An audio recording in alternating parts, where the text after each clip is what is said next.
நான் தான் உங்கள் லோகு எடிட். இன்றைக்கி நம்ம என்ன பார்க்க போகிறோம், நான் முன்னாடியே ஒரு ப்ரிவியூவில் பார்த்துருப்பீங்க. அந்த மாதிரி வீடியோ பண்ண போகிறோம். உங்கள்கிட்ட KineMaster ஆப் டிஸ்கிரிப்ஷன் லிங்க் கொடுத்துருக்கேன், போய்ட்டு அப்படின்னு ஷேர் பண்ணிங்க. சரி வாங்க வீடியோக்குள்ளே போகலாம். இன்றைக்கி நம்ம எடிட் பண்ண போகிற விஷயம் நான் எப்படியும் அதை கிளிக் பண்ணிங்க. கிளிக் பண்ணோன்னா இங்கே மீடியா மட்டும் தான் இது ஓப்பன் பண்ணி KineMaster இன்ஸ்டால் பண்ணி ஓப்பன் பண்ணோன்னா இன்டர்ஃபேஸ் இப்படி தான் இருக்கும். அதில் மீடியா மட்டும் தான் ஓப்பன் ஆகும். பேக்ரவுண்டில் பிளாக் கலர் சூஸ் பண்ணிட்டுங்க, டிக் கொடுத்துருங்க. உங்களுக்கு எத்தனை செகண்ட் வேணுமோ 10 செகண்ட் ட்ராக் பண்ணி விட்டுருங்க. நான் 8 செகண்ட் வச்சுக்கிறேன். டிக் கொடுத்துட்டு லேயர் கிளிக் பண்ணி மீடியாவுக்கு போய்ங்க. இந்த டெம்ப்ளேட் என்ன டிஸ்கிரிப்ஷன் லிங்க் கொடுத்துருக்கேன், மீடியா என்ன பண்ணிக்கிங்க. ஓகேங்களா, இந்த டெம்ப்ளேட்டை மிச்சம் இருக்கிறத கட் பண்ணி விட்டுருங்க. கட் பண்ணிட்டு டெம்ப்ளேட்டை கிளிக் பண்ணிங்கன்னா கத்திரி சிம்பிள் பக்கத்தில் ஒரு பாக்ஸ் மாதிரி இருக்கும். ஸ்ப்ளிட் ஸ்க்ரீன் ஒரு ஆப்ஷன் ஆஃபில் இருக்கும், ஆன் பண்ணி டிக் கொடுத்துருங்க.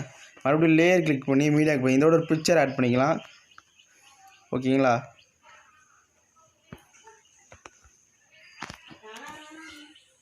இந்த பிக்சரை கடைசிங்க ட்ராக் பண்ணி விட்ருங்க. ட்ராக் பண்ணிட்டு அந்த பிக்சரை கிளிக் பண்ணி ஃபுல்லாக இங்கே இது மாதிரி வச்சுருங்க.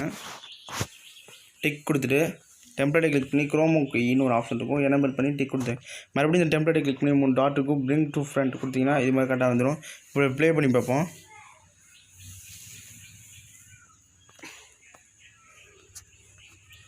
இப்போ இதோட ஒரு சாங் ஆட் பண்ணி காமிக்கிறேன்.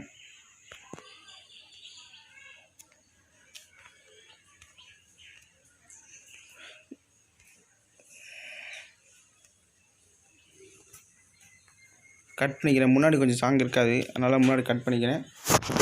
கட் பண்ணிட்டு ப்ளே பண்ணி காமிக்கிறேன்.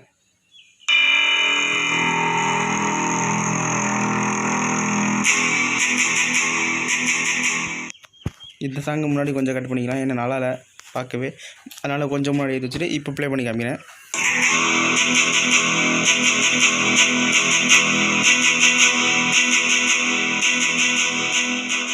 ஓகே, இந்த மியூசிக்கை மிச்சத்தை கட் பண்ணி விட்டுறேன். கட் பண்ணிட்டு கொடுத்துருக்கேன். இப்போ இந்த டெம்ப்ளேட்டை கிளிக் பண்ணுங்கள். கிளிக் பண்ணிட்டு இங்கே அட்ஜஸ்ட்மெண்ட்டு ஒரு ஆப்ஷன் இருக்கும், கீழே கலர் அட்ஜஸ்ட்மெண்ட்டுன்னு கடைசி இருக்கிறத ஏற்றிடுங்க. ரெண்டாவது ஏற்றி விட்டுருங்க. மறுபடியும் இந்த ஃபோட்டோவை கிளிக் பண்ணி இங்கே கலர் அட்ஜஸ்ட்மெண்ட்னு ஒரு ஆப்ஷன் இருக்கா, மறுபடியும் போயிருங்க. இந்த ஃபோட்டோ கொஞ்சம் பிரைட்னஸ் ஏற்றுங்க, பார்க்க சூப்பராக இருக்கும். இப்போ ப்ளே பண்ணி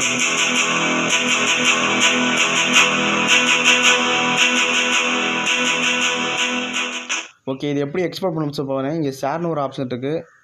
எப்பொழுதுமே 30 வச்சு எக்ஸ்போர்ட் பண்ணுங்கள். இங்கே லோவில் இருந்துச்சுன்னா, அதாவது இது மாதிரி இருந்துச்சுன்னா ஹையில் வச்சுட்டு எக்ஸ்போர்ட் பண்ணுங்கள். எக்ஸ்போர்ட்டிங் ப்ராஜெக்ட் ஆகுது. உங்களுக்கு ஒரு 8 செகண்ட் இது மாதிரினா சீக்கிரம் ஆகிரும். ஒரு 20 நிமிஷம் வீடியோ இது பண்ணி பண்ணுறீங்கன்னா ரொம்ப லேட்டாகவே ஆகும், அதனால் கொஞ்சம் பொறுமையாக தான் இருக்கணும். ஓகே, எக்ஸ்போர்ட்டிங் ப்ராஜெக்ட் ஆயிடுச்சு. ஓகே, இந்த வீடியோ பிடிச்சுன்னா லைக் பண்ணுங்கள், ஷேர் பண்ணுங்கள், மறக்காம லோகு எடிட் சப்ஸ்கிரைப் பண்ணுங்கள். அடுத்த வீடியோவில் சந்திப்பு பண்ணி டாட்டா, பை பை, வணக்கம்.